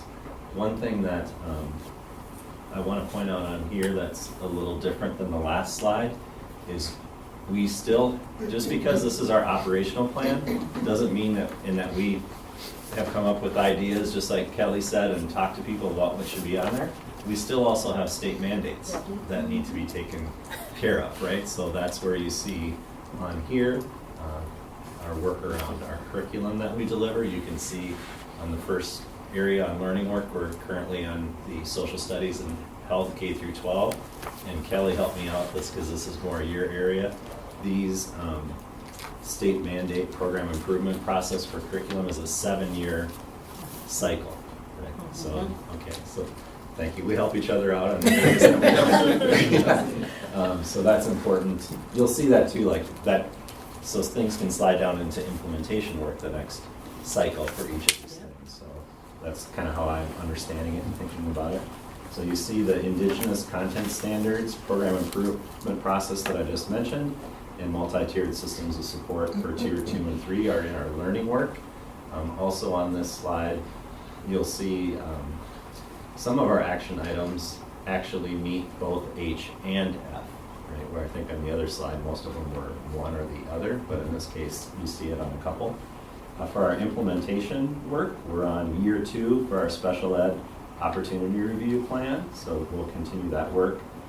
Also on our multi-tiered systems of support, launching site multi-tiered system of support teams, and then also developing systems to monitor tier 1 effectiveness. You can see here our focus area for American Indian education implementation is around graduation rates, re-implementation of our system-wide equity tools and training, and again, the state mandate around program improvement process. This one is elementary and, oh wait, what's the WEDA? Tell me WEDA again. That's the ELL. Multilingual testing. Thank you. And then lastly, standard work practices is again our program improvement process for science, math, and secondary ELA. And you can see the grade levels that we focus on. So that is for Direction B. Direction C is very focused on communication. It's to promote inclusive participation of our communities and provide timely, relevant, and easily accessible communication. The highest priority within Direction C is to standardize the use of communication tools for timely, accessible, and accurate information. And the focus priority is to foster inclusion for diverse community voices, engagement, and collaboration. For the operational plan side of this, every single area that is mentioned in here has both highest and focus priorities within it. This year we're having both learning and implementation work in strategic Direction C. The first part of learning work is centered around branding. You might have heard a little bit or gotten a glimpse of this in Dr. Heil's superintendent update last week. So essentially, we're taking a look at our district and site logos because of some discoveries with recent research and the opportunity to enhance our look with facility improvements coming. Additionally, we'll be looking at site names for both Crestview with the repurposing and the new elementary school as well. And we will be providing a guidebook for all of our staff members to refer to alongside a supportive community relations and publications team as well. Another learning work piece is the community education, communication, and marketing plan. This really goes hand in hand with the site communication plans that I'll mention here in a minute, but we worked on those this last year. So basically, we're essentially doing this for our community education programs moving forward that are all underneath that community education umbrella.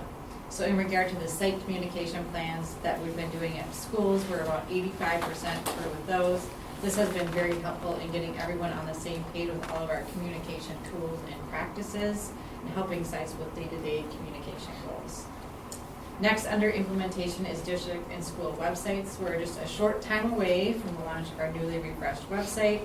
The new navigation structure is part of this. Stay tuned for more on that soon. And last but certainly not least, for Direction C, implementation work this year is Crestview. We have a few pieces of surrounding that, specifically supporting our impacted families with the repurpose part of it, celebrating successes of the existing site that's there, and determining and developing programs for the repurpose, including marketing and community outreach as part of this. I'm going to turn it to Anthony Vaughn now for strategic direction. Thank you. I'll provide an overview of strategic priorities under D, and Anthony will review the operational plan. Strategic priority D is centered on operational innovation, excellence, accountability, and sustainability. Our highest priority in this area is refining our operational plans at the district, department, and site levels. Our focus with the refinement will be focused on ensuring that our continuous improvement efforts are going to have the impact on student achievement that we want them to have. Our focus priority work is ensuring that we implement evidence-based staff retention, recruitment, I'm used to saying recruitment and retention together. I've got to separate it. Priority retention strategies. We want to reevaluate what's working and what's not working. Obviously, we want our initiatives and our strategies to have the impact that we want. And in doing so, we're looking to create a stable, high-quality workforce that supports our ongoing efforts to retain our BIPOC staff. And then I'll turn it over to Anthony to talk about the operational plan. As part of our strategic work, strategic direction D, we're focusing on several key initiatives this year. In our learning work, we're prioritizing attendance boundary adjustments as part of our work with Building a Better Future. The district is in the early stages of developing a comprehensive health and wellness strategy for staff. And additionally, we're reevaluating our retention strategies, as Yvonne mentioned, to help ensure that we're investing in programs that help retain our BIPOC staff. On the implementation side, we're rolling out an enrollment marketing plan to maintain strong student numbers and implementing a robust cybersecurity plan to protect our digital infrastructure. Lastly, some of our previous work has now transitioned into standard practice. We're in the third year of our online enrollment process, which has become a key part of our operations, and our 3-year operational plan is now fully aligned in guiding our efforts across the district. These initiatives reflect our commitment to the operational excellence and sustainability, ensuring that we're not only meeting current needs, but also building a foundation for the future. And with that, I'll hand it over for strategic direction E with John. Thank you. The last strategic direction focuses on continuous improvement through the reduction of systemic disparities, barriers, and inequities in the system, with a high priority being what Dr. Heil had mentioned, that focus of exiting ineffective procedures, programs, so we can be more direct in service to the scholars. That's really a top priority.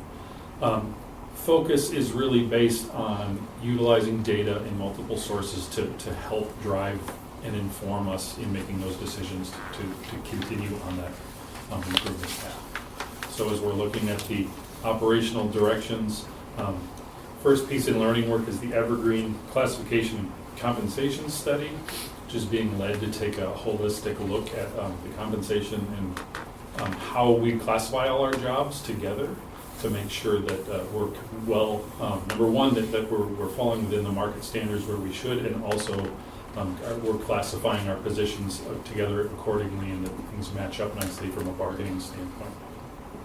And the implementation work pieces are, well, this is the first year of the CARI Task Force Action Plan, so that's a very high priority focus. Kelly previously mentioned the Raptor system, where we've added some new features to that, including standard response protocols. We're working on an updated reunification plan within that system. And then continuation with vision cards for the district and then E-team seminars. And I'll turn it back to Brian. I think it's over to me. Yes. Oh, I'm sorry. Okay. So, of course, we're at the point now of measurement. So the goal is we are going to be tightly focused, we're going to be tightly aligned, and we have shown what action we're going to take, but how will we monitor it? How will we measure it? For anything to work in the system, you have to have the 3 C's. You have to, in order to have coherence, you have to have consistency and connection throughout the district. So one of the things we want to take a few slides and show you how this alignment has and will be occurring in our district. So with progress monitoring, on our next slide, you'll actually see a district level of our Vision B. So this is our Vision B card, the measurement that we use for cultural achievement. So we're going to be further identifying in each one that you see what is the true measurement, because that was one of the things we heard from last year was like, okay, we got this, but we're measuring exactly what we need to do in order to move the system forward. So just wanted to share you at the level that we have the district level Vision Card B of what we would do, and that we don't stop there. We got to make sure in order to reach our babies, to reach our scholars, that we have tight alignment.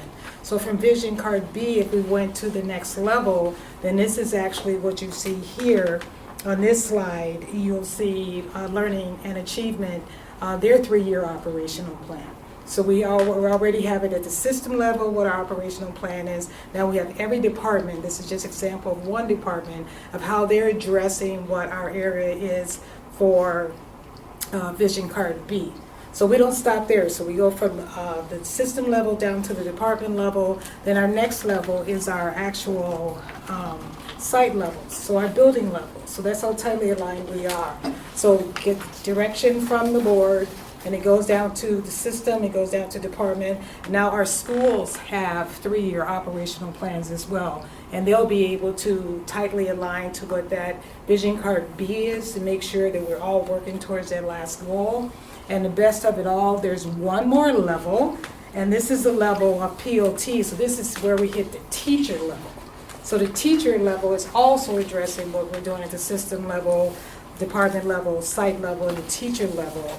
And once we get to all of those where we're so tight aligned, focused, taking action and measuring, okay, I have another visual. We can go to the next one. Our goal is reached. So we hit bullseye on where we need to be. So we just wanted to take time today just to share with you what our focus is for this year, and our goal of being tightly aligned and taking some of that weight off the system. And we'll take questions now. Yeah. All right, board members, thoughts, questions? Well, I don't have any questions. I mean, Oh, sure. Question, thoughts. I think you guys explained pretty well what's going on, but I just want to say I love hearing that we're going to really start aligning and focusing down and taking weight off of the system. I feel like that's something that we've had a lot of conversation about. We hear a lot about from particularly at site level. And so I really appreciate that that's the highest priority this coming school year.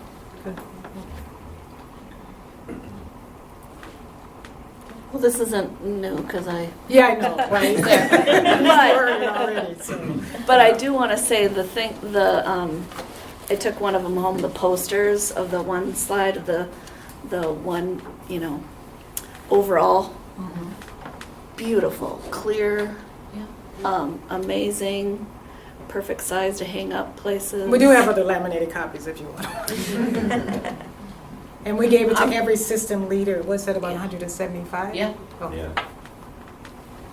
That, I would love to have that as a teacher to put up, and even to put in my planning book, just as a, here's a reminder. So I just think that's beautiful. And so even one of the next steps that Cabinet is working on that you just want to share what we talked about. So recently, go ahead, you can say, go ahead. We've been working on, there's a whole other level the Cabinet's working on as well, so go ahead. Right.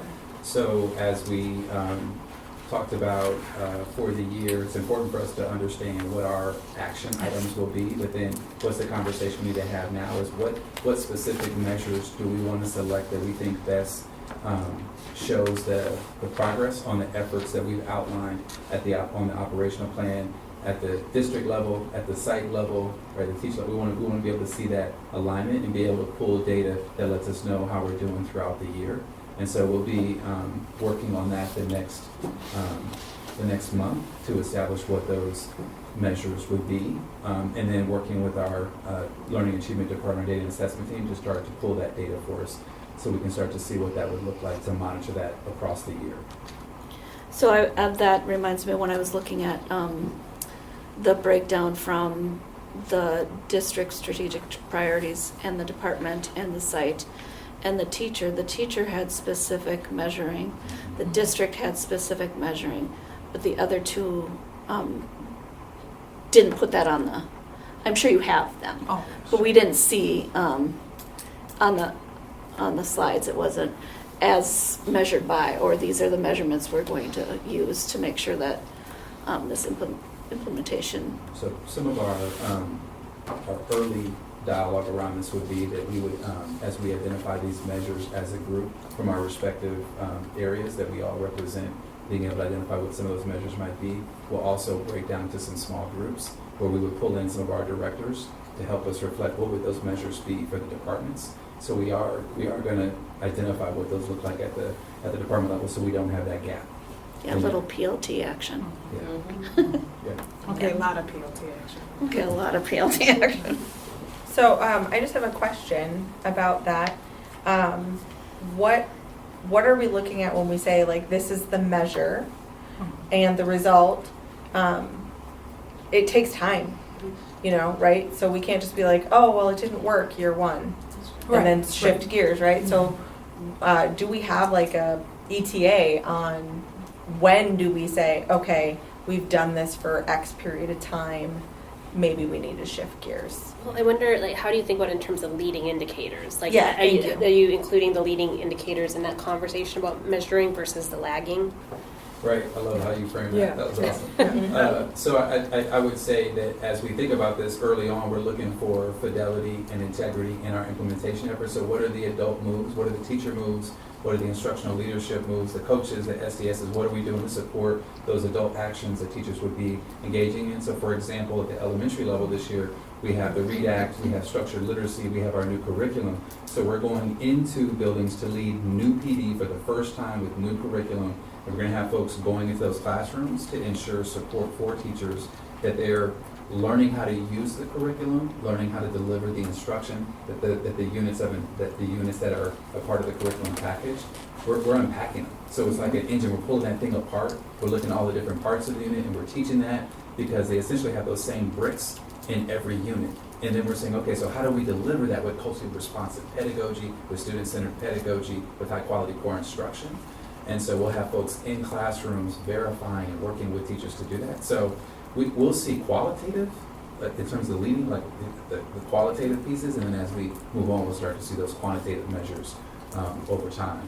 But early on, we're going to be really trying to verify that our adults are using the materials, right? That they're attempting to use the instruction that we're modeling for them, and then we're seeing how that's impacting learning over time.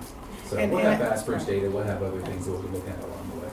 And I think even quantitative at the end, or even, of course, building that culture of vulnerability, and of course, being anonymous and answering it, but seeing that growth, questioning our staff, what's working, what's not working, as well as, do you feel like you implemented it, the anonymous, 50%, 60%, 80%? So by the second year, I just see the second year out, we should start to be able to see something. If not, with the new ELA curriculum, that's different, because when you're learning a new curriculum, that's a little bit different. But with everything else, we should be able to pull out information by that second year. But we have to build that whole culture of protection and allowing them to be able to give voice to something. So if a teacher, I mean, we could easily say up here something's should be working, but we're not in that classroom teaching that with working, so we have to make sure our staff is very comfortable in being able to share, well, I think this worked, this didn't work, and that's why I like data dig so much, where the teachers can get in there and go, what's working or not working, but we should even be able to pull a little quantitative data. And to your point, Heather, I mean, research says it takes about 3 years for implementation of anything to really hit the ground, and it's pretty typical to see an initial spike of something improve, and then you dip down, and then you move back up into a sense of stability to actually see increased improvement. So it takes time, 3 to 5 years, before you're going to start seeing the trends that you want to have and really make decisions. And the indicators will change. So if it's an academic initiative, so to speak, so one of the first year indicators might be that when you do a walkthrough into a classroom or a formal observation, you're observing that all teachers are using it, right? Mm-hmm. Then the next year, or the following years, you should start to see the impact on instruction. But first it has to, the implementation level has to be there. It's like what Tanya was saying, we can't wait for the autopsy data. Yeah. Right? So what are the markers and the indicators as we go along? Just like graduation rates, we all know our autopsy data. But we should be able to work our way back and figure out. So that's why one of the things that we request in all of our mid-year evals is how many students have even failed first trimester? Because that's going to give us an indication of their 9th grade year, how many are not going to be on track to graduate. We don't have to wait till graduation to see that.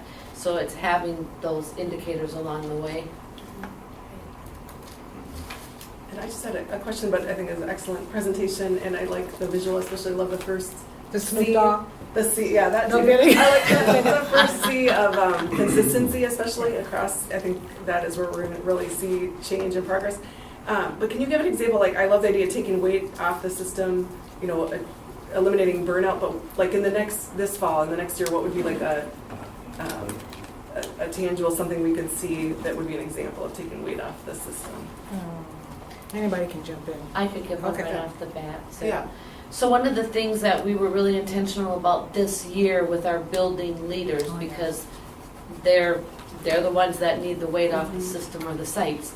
And our building leaders really wanted to be able to focus on the implementation work initiatives. So what we did is we said we will hold an abeyance at least for this current year, and we'll re-examine as we move into next year, but you do not have to indicate learning work initiatives this current year. Focus on the initiatives that you already have in play. Don't go wider, go deeper.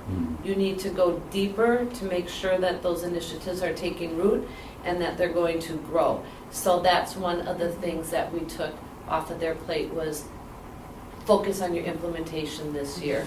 Do not, focus on the learning. And even talking, in some of our data digs, and it could be either way, because sometimes the weight on the system is not necessarily what's coming from the top. Sometimes it could be just there's a team member that has a great idea, and so we're implementing that in there. So, so just really looking at, we have an SEL curriculum, but how much extra SEL curriculum is on there? We could be having a certain mathematics, whatever, but does the team, no offense, are they saying, well, this works better, and they're adding that onto there? So really coming down just to focus on 1 or 2 items and to be able to do them well. So that's been a message across all the data digs that you've. Yeah, and they'll literally they'll go, thank you, like staff visibly show you that. So, yeah, so there's just so much that when, Jackie, just as a teacher, you don't even think about what's being added on without knowing it's being added on. it's just, okay, go ahead. There's some others, Yeah, go ahead. so if you recall last year, Dr. Howe, we were really intentional about, they did not have to do an independent equity plan around, for the Department of DOE was requiring certain plans to be submitted, PBIS was requiring certain plans to be submitted, and they felt like they were just writing up plans, writing up plans, submitting. So Superintendent Heil said, you know what, if they address those pieces and they commit to addressing those pieces in their 3-year operational plan, they don't have to complete these other plans. That was a huge relief for them as well. So even just being tore in a number of directions, but having that synthesized through the 3-year plan, and then they didn't have to do all the subsequent paperwork. That took a lot off of their plates as well. And I would share too, like even this morning, when I was meeting with Emily from Adult Basic Education, because she's going to start doing some reporting to Carrie Cave, and we were going over some of the grants that she has, right? So when we were talking about the grants, we said, well, does that or does that not relate to one of our highest or focus areas, or priority areas, right? Well, okay, this partnership with CAPI does because it's creating a career pathway for property management and maintenance. So yes, let's keep going on that grant. So one of the things you get to do is say, what things would you take on? You only take it on if it fits in one of these. We got to put you in a box. If it doesn't fit in that box, then we probably don't want to do it because that's going to add, because you're going to have to execute that, right? But it might be a really cool project. It might be something that's, I mean, no one's bringing forward to me bad things that are harmful. Right. People are bringing forward things that are awesome, right? But do they get us to any of these things on here, right? And then that one is like, yeah, it's 100% a career pathway project for people new to the United States who are getting proficient in English and are moving on into careers. So yes, let's do it, right? So I think it's a combination of like what can you take off, but also an easier way to examine what you would go for or bring into the system to help accelerate you, make that happen for the people that participate. So that's just, I'm sure we all have different answers to how you ask the question, but that's an example from me from just this morning, right, and how it helped. Or even for another example, district-wide, where we all mean well, but it could be harmfully helpful where we applied for so many grants, right? So a grant is going to distract you from, you were saying this is for Fidelity, we're trying this, but then we get this grant, or this is a good program, and then now the teacher has to water down Fidelity with this as we apply this. And it's not a bad thing, but then we also have to figure out the grants, when they run out in 3 to 4 years, what do we do with that? So how do we become tightly focused instead of adding on for staff to learn more and to do more? And each grant has a whole bunch of things that you have to abide by and report, so it's a lot of work. And I love the highest and the focus, and I think you mentioned culture. So one of the things that I really appreciated as you were talking at the systems leader meeting, that it's about creating a culture of being able to say like stop, or this isn't working, or why are we doing this? I took that off of that stuff. Things that don't matter. Yeah, so that I thought that was really powerful in that everybody in the district does need to be able to feel that they're able to speak up and to be able to identify those things that aren't adding value. And you even had kind of mentioned that it might be somebody's favorite thing or favorite person that's been leading this, but if it's not advancing these things, we have to question and find then the right thing for them to be working on and leading that is in here. So I thought that was really critical. All right, any other comments, thoughts? Awesome. This was fantastic for pace of moving through this. It's probably the fastest we've gone through the strategic plan in a year. So that's fantastic. Or maybe ever. That's true. Okay, the board calendar? Yeah, it's the board calendar is for review in your package. You can take a look at that. And once again, it's tentative. We did have on hold a potential PD date that we were saving. It was actually in September, but we thought we would not be meeting with that because the board is going to be shifting in January, and they will be making more sense to do that in January. So. And at this point, we probably don't need a work session that day Right. either. All right, take it on the calendar.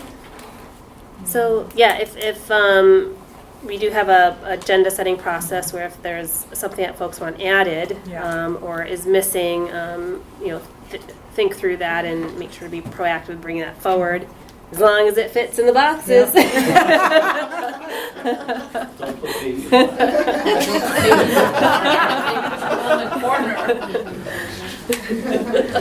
Okay, anything else before we close out the meeting?